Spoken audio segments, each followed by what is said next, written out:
Welcome to TERRA at Home with your host, Kris Moretti.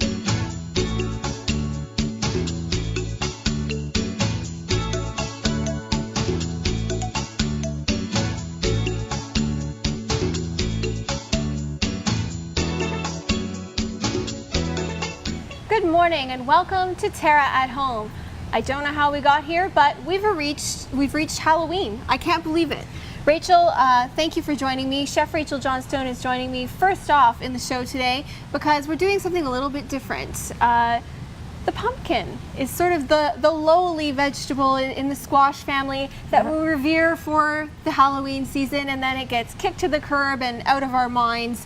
So today on the show, we're going to discover some new uses for pumpkin. I'm going to give you a few easy craft ideas that are no-carve decorating options for your pumpkins this Halloween season. And Rachel, you've got some great stuff cooking up in the kitchen. Yes, we're cooking a lot of things today using pumpkin. Sweet, savory, some drinks even, so. It's going to be fun, so stay tuned, all about pumpkin this morning. So let's kick off with some great crafts that we can do without using any weaponry. We're starting off, I've got a few examples right up here of finished products. I've got a monogram pumpkin that I did for my own front porch, M for Moretti, and then I've got another one over here. We're going to start off with our monogram pumpkin, and we'll show you how to do that. Rachel, I've decided on a fun palette for you, something maybe a little more fun and feminine, just like you. Okay, thank you. So we're going to do a white pumpkin for you. Very neat. So white pumpkins are really fun. They're widely available now. We have them at TERRA, and they're also known as Cinderella pumpkins. I think they're really unique, really cool, and especially for craft purposes, they set a really cool backdrop. Right. I've done a traditional pumpkin with orange, but white I think is going to be something a little bit different. So we'll start off with that. So we've got our pumpkin ready to go. So to begin with the monogram, what I did was I just used my word processor on the computer. They come built in with all sorts of different fonts. If you don't have one, looking up fonts online is also available. Many of them are free, which is also really fun. So all I did was choose a couple of different possible fonts for my monogram, and I printed them out on a single sheet of paper in a 400 size font. So it's nice and big. Whatever fits on a regular sheet of paper, that's going to be my template for the pumpkin. So we've got a few different options to choose from. Rachel, before we went on air, I got you to choose one already done. So all I did was cut it out, and it's just going to be basically my template to trace. So that's going to form the basis of our monogram. So we'll choose a nice, relatively smooth, flat side. What do you say, right about there? Looks perfect. The great thing about these white pumpkins is that you can use any color. Yes. Right, as the orange, you wouldn't be able to use purple on the orange or red or green. Black works best for that one. So I just put it on with a little bit of tape. I'm going to trace it on, and then I'm just going to freehand paint it. Now, if you're not feeling all that confident about your artistic prowess, you could do the opposite. You could print out your letter, trace it out with an X-Acto knife, cut it out, and use it as a template for spray paint, as a stencil is another option. So I'm just going to turn this around, and I'll quickly trace it just with some pen. I'll make sure to paint over that outline. So why did you choose purple today, Kris? Well, you know what? Purple has been trending more and more this season. It's one of the season's hottest trends. And for fall, I find purple really sort of looks fabulous with the other palette of colors on the porch. So if this pumpkin's going to live on the porch, perhaps with some other traditional orange pumpkins and some mums, I think purple really sort of sets the stage for something fabulous. So there we go. We've just got it traced out in some pen. We see that. And then all I'm going to do is very carefully paint it, working from left to right, because I'm right-handed and I don't want to drag my hand through the paint. Right. What I'm using is just an acrylic heavy pigment paint. So acrylic is going to be water-based, and it's also going to withstand any conditions that I'm going to find, and it'll stay on there nice and heavy. Heavy pigment is important as well because I don't want to have to go over this more than once. So basically I'm just going to get a nice good bunch there. And I like to start with the outline first. This is a great alternative than carving, I think. Sometimes it gets a little messy. Even though it is fun, it's just a different way to decorate your pumpkins. I don't think a lot of people are really doing this. Well, and of course, you know, we're doing a monogram that looks kind of, you know, upscale and classy. We're doing this ourselves, but there's nothing to say that the kids can't do their own pumpkins too, with maybe something a little more fun and juvenile. Halloween themed as well. Bats and ghosts and spiders. So there we go. You get the picture there. So I'm just going to continue painting that and fill in my entire letter. It needs at least an hour to dry. I suggest leaving it to dry for about 24 hours before sitting it anywhere where you're going to use it. And that's our monogram. So you can see that finished product there. And we'll finish that one after. Okay, great. So that's simple enough, right? Yeah. Next up, I love this next project using ribbon. It's going to be really fun. Again, we're working with a white pumpkin so that we'll have your nice cohesive look in purples and blacks. So again, I'm using a white pumpkin. This is a great project for an imperfect pumpkin. So here we've got a nice smooth outside. You want it looking fabulous, and that side's going to be front, but then we've got kind of an ugly side. So you know what? This is a good project for that because we're going to help to mask that with our ribbon. Okay. So all I've done is I've chosen a nice selection of ribbon. We've gone in a black, white, and purple palette, so I've got a whole bunch of them here. All these different ribbons to choose from. All I did was I started with a single ribbon. I'm going to use this to measure how long I need it to be from top to bottom. I snipped that ribbon, and then I just use this to measure the rest of them so that they're all the same length, of course. All you need for this is an assortment of ribbons, scissors, a pumpkin, and a hot glue gun. This is indispensable when we're crafting for the Halloween season. So I'm just going to put a nice generous glob of glue, in theory. There we go. Nice big glob there, and then quickly affix it at the top. Be careful because it's hot. You have to work fast when you're working with glue guns. You do. Too. And then just run it down nice and flat, and we'll do the same thing at the bottom. Now you can glue it. I find it adheres best if I'm gluing on the ribbon itself rather than putting the glue on the pumpkin. Right. So nice big glob there again. It's looking beautiful already. And on it goes. So we'll just continue doing that. Again, same thing. We've got a nice fun palette of blacks and whites. The key to making this work successfully is to have, first of all, an assortment of ribbon, and I think it looks best when you've got an assortment of thicknesses of ribbon. Right. So not just in style, but in thickness as well, and in varying spaces. Finally, I got one more little one. We're almost out of time, but I love this guy.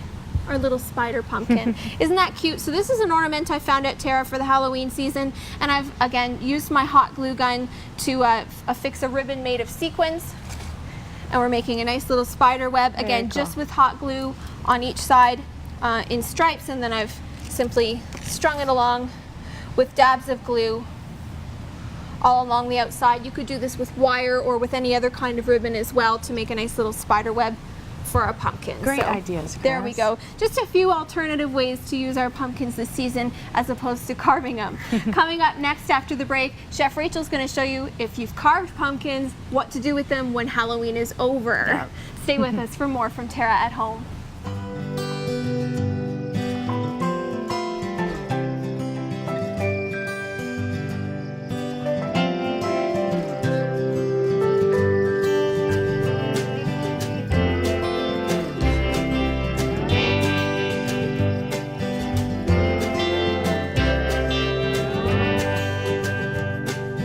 Come and explore the new TERRA, where color lives.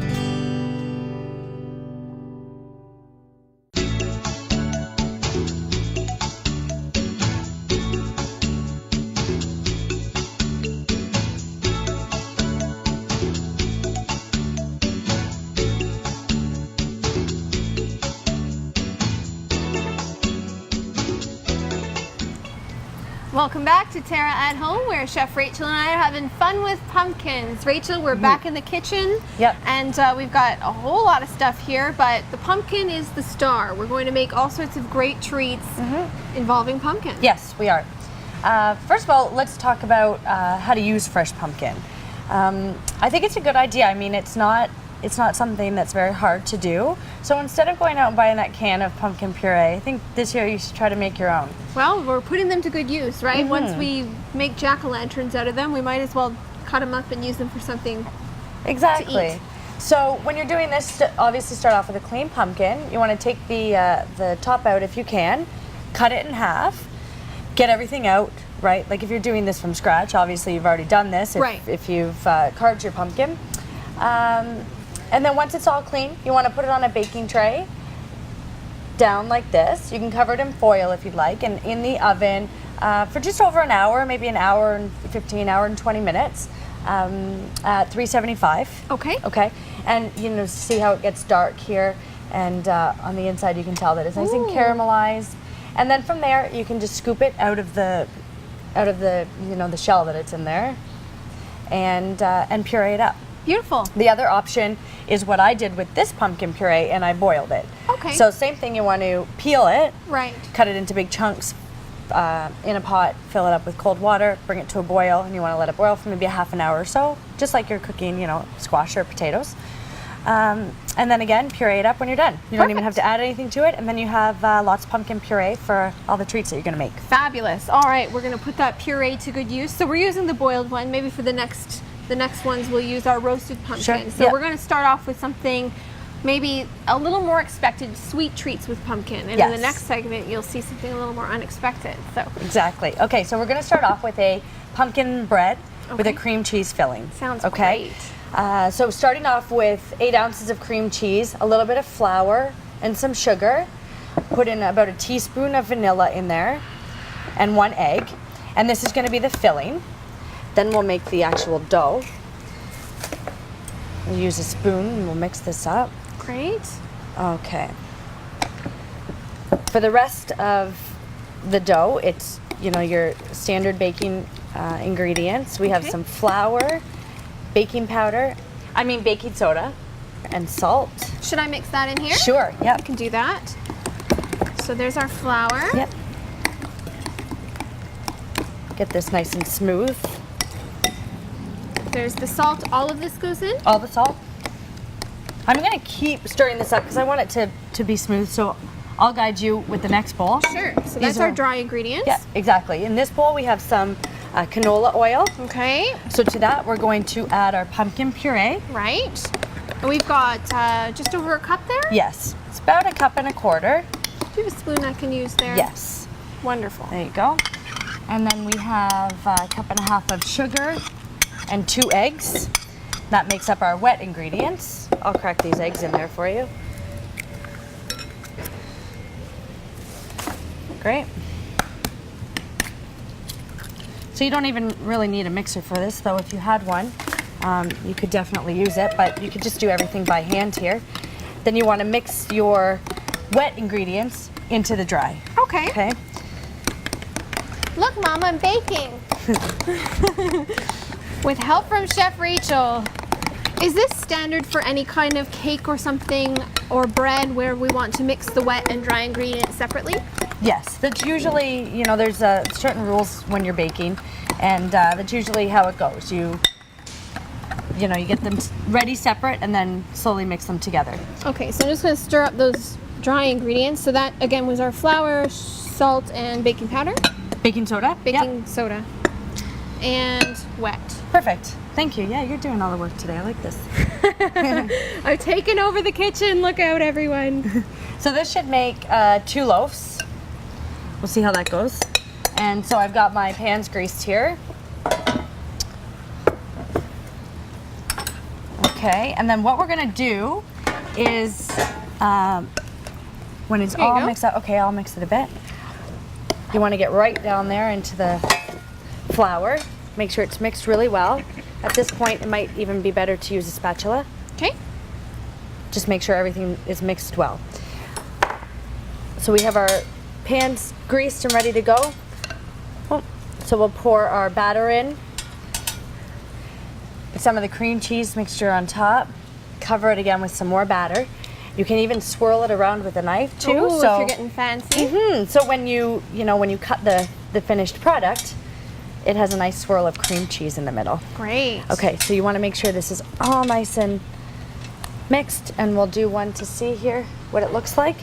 The oven is set at 325, and this is probably going to take close to an hour, but you want to keep your eye on it. Okay. And you know, of course, it's just like any other bread that you make. If you stick a toothpick into it and it comes out clean, then you know it's ready. Okay. So we'll start with a layer about halfway up like that. Go ahead and spread some of this cream cheese on top. And then we'll put some more batter on. Like I said, it's okay if it gets mixed in. It'll give it a sort of a marbled effect, I guess. Nice inside. effect, yeah. Okay, great. So that's just about ready to go in the oven. We'll just finish it off with a little more batter. You don't only want to fill it up maybe 3/4 of the way, because it will rise. So Yeah, need room to grow. yes, in there. exactly. So we're ready with that, and you can even make a little glaze for this too when it comes out of the oven. I can tell you how to do that after. So All there you right. go. Our Pumpkin bread. ready for the oven. Now we've got another sweet treat on the go that maybe you could make a nice accompaniment for the pumpkin bread. And what's that? Okay, we have an adult milkshake.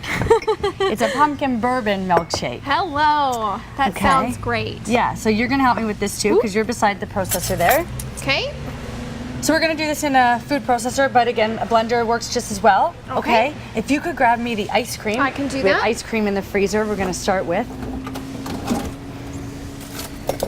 So we have some milk. Okay. Perfect. Milk, 10% cream. So I'll start with those. Wonderful. Okay. Go ahead with the ice cream. Do you Ice need cream another in. spoon? I'll use this one because Okay. that's going in anyway. Great. And then, of course, we have some more pumpkin puree that's going to go in there. It's just Right. vanilla ice cream. It wouldn't be a pumpkin shake if it didn't have the pumpkin. No. Then we're going to do a teaspoon of our mixture here. This is ground ginger, cinnamon, nutmeg, and cloves.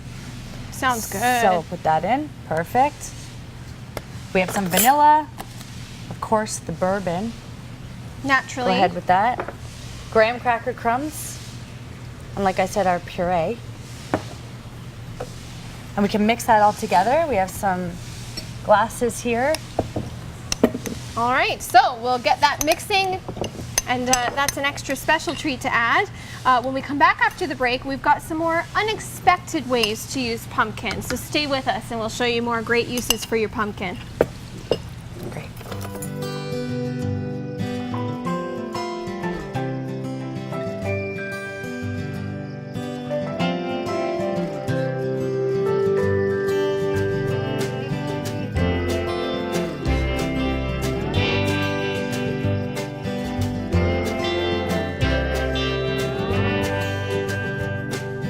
Come and explore the new TERRA, where color lives.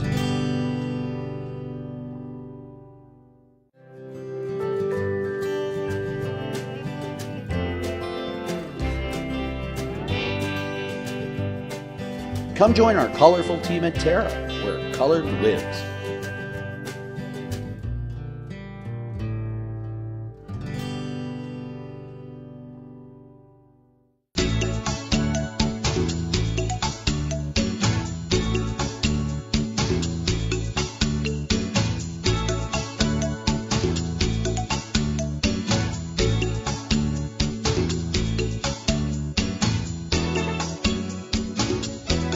Welcome back to TERRA at Home, where our pumpkin episode is in full swing. Rachel, we've created some great decorations, we've made some sweet treats, and now we're on to the unexpected with our pumpkins. What are we making now? Yes, right now we're going to do a couple savory things.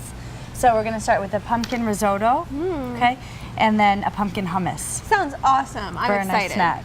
Okay, so let's get started with the risotto because it takes a little bit of time to cook, usually between 15 and 20 minutes. Okay. Takes a lot of you know, patience and time and watching. You have to kind of stand at the stove while you're doing that. So we'll get that started and then we'll move on to the hummus and you can help me with that. All right. So, when you're doing risotto, you want to have either water or stock. In this case, I'm going to use stock, and you want to make sure that you're keeping it warm. Okay. So right now it's on low heat. I'm just going to move it closer for the sake of ease right now. You want to keep it warm on the stove for the risotto. So we're going to start with some butter, a couple tablespoons of butter. It's always a good place to start for risotto. Yeah. Turn it down a bit because we actually don't want to burn it, but get it nice and hot. Then I have about 2 shallots that I chopped up, so I'll add those in. And pumpkin. Now I just diced this pumpkin before I boiled it for the last pumpkin that we did. So this is raw pumpkin that's just diced in sort of a medium cube. Yes, exactly. Because it's diced up, you don't have to pre-cook it. You can go into the pan right now, and you want to let this cook for a couple minutes until it's tender. Okay, so that's it. So that's the first stage of our risotto. Mix it all in there well. Okay, so we'll turn that up to a medium heat, and we'll just saute that. Okay. Then we have a cup of rice. So in a couple minutes, we'll add in the rice, deglaze it with a little bit of white wine, and we'll just let it cook. You want to start off with a little bit of stock, maybe a half a cup or so, quarter, third, whatever. Just a ladle full is a good indication. Let the risotto sit. I'll demonstrate it, but I'll just explain it to you first. Kind of let the risotto sit, let it get all that stock and soak it all up. When it soaks all the stock up, you want to add another ladle in. So basically we're initially toasting the rice, and then we basically want it to sort of absorb the liquid slowly, so you're adding a little bit at a time, and that's what gives it sort of its richness and its creamy texture. Exactly. Okay. Yeah. And then we have the Parmesan cheese at the end to finish that creamy texture, and some mascarpone cheese. Sounds great. Okay, so let's just leave this for another minute, and then we'll add in the rice and continue with that. Okay. Meanwhile, we'll start the hummus. All right, so you've entrusted me with the food processor again, which I'm not sure if that's a perfect idea or not, but we'll go with it. That's okay. We've got a whole bunch of ingredients here. Again, we're working with chickpeas, which is of course sort of the basis of hummus, and of course our pumpkin puree again, which is what it's going to make it pumpkin hummus. What else makes a hummus? Garlic, of course. We have a couple cloves of garlic here that we're going to put in. Some olive oil. Okay. A little bit of lemon juice. Yep. Salt and pepper. We're going to add a pinch of cayenne as well. A little bit of heat. A little bit of heat. Yeah. Okay. And then tahini paste is one of the staples when you're making hummus. It's a sesame seed paste. Okay. So 2 tablespoons of that. Now note this pumpkin was the one that we roasted in the oven. You can see the difference in the color. It has a little bit of a different taste too, so it'll be interesting to see how that works out in the hummus. That'll be nice. Okay, so basically I just sort of starting adding ingredients, right? I'm gonna sort of do half of everything we've got and pulse it, and then that works keep because adding. this is a small processor too. You want to make sure that I usually layer it with the with the juice and your oil, the wet ingredients, because you want to make sure that it's all getting evenly mixed up, right? Okay. So while you put those ingredients in there, I'm going to continue on with the risotto here. Okay. So looks like this is cooking up nicely. At this time, we'll add the rice. Okay, Kris? Sounds good. Now adding rice at this point is interesting. So why does it need to be toasted? Is it for flavor, or is it just sort of part of the cooking process? It's just part of the cooking process. I mean, if you were just doing the risotto with no filling, you would obviously add that in first with your butter. But we want to cook the ingredients that we're putting in the risotto first. Again, I mean, you can do risotto any way you want. You can cook these ingredients separately and add them after too if you want. But yeah, it's important that you just kind of toast up your rice a little bit before you start adding the stock, just to get the cooking process starting. That looks good. So it's starting to look good, yep. We want to turn this up a little bit more because when I deglaze it with the white wine, you want to hear that sizzle. Yeah, we like that sizzle. Nice. Okay. And of course, a little bit of white wine. All right, I've got my first round of ingredients in here. There it is. There's that sizzle. That's the noise you want to hear. That was a very important step in Italy when I was making risotto. If that noise didn't happen, you had to start over. Oh dear. Yeah, so important that the pan's really hot. You want to cook all that alcohol off, right? Okay, so that's looking good. Now you can see that the starch is starting to come out and it's starting to get a little creamy, but there's not very much liquid in there anymore. So at this point, we'll start adding the stock, okay? Great. So like I said, you know, a ladle or two at a time. At this point, we can also turn the heat down as well. We don't need it up medium-high anymore. You want to cook the risotto on a low heat. Nice simmer. Okay. So there we go. We'll just let that sit for a minute. You want to be stirring it every once in a while, but you don't have to overdo it. Okay.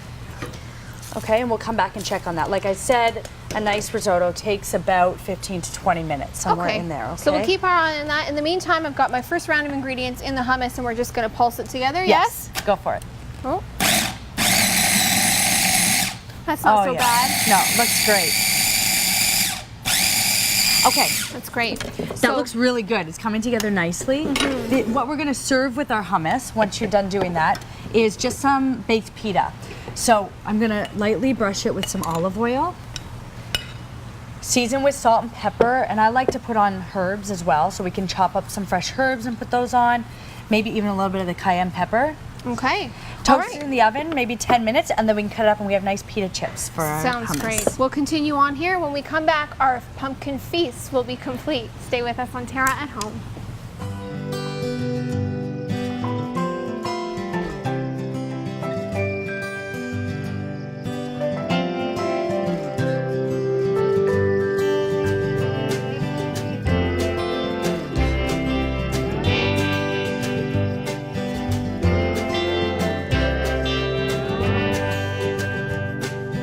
Come and explore the new Terra, where color lives.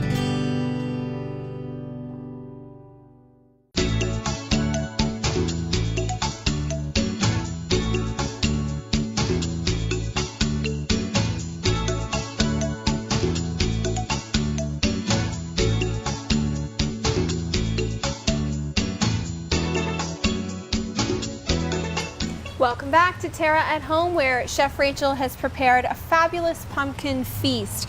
Rachel, who knew pumpkin could be so versatile? We've made sweet treats, we've made savory dishes, and everything looks fabulous. Thank you.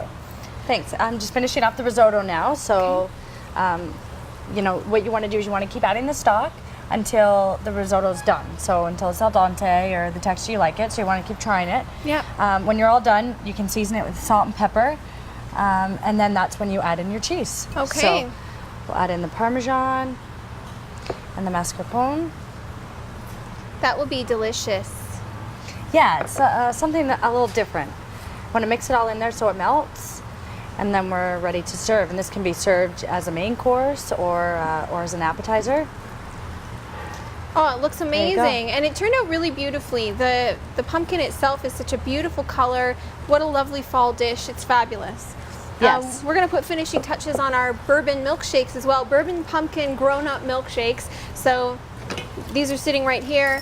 We'll just garnish with some cinnamon sticks. And we've got some Halloween-themed candies. We'll just throw those on there as well. Another great idea too, if you can find, you know, sprinkles, I would say is probably the best thing. If you have different colored sprinkles, if you can find orange or black, you can rim the glass. That'll make a nice effect too. Lovely. And of course we did our pita chips and pumpkin hummus and our beautiful pumpkin loaf with cream cheese filling. Turned out beautifully. You can find all of these fabulous pumpkin recipes online at terragreenhouses.com. And yeah, that's really fabulous. I'm so excited to kick off Halloween with a great pumpkin feast, and now we know what to do with all that leftover pumpkin. Yeah, you can do so many things. For all of you at home, happy Halloween and have a safe and happy time out trick-or-treating. Stay with us for more from Terra at Home next week right here.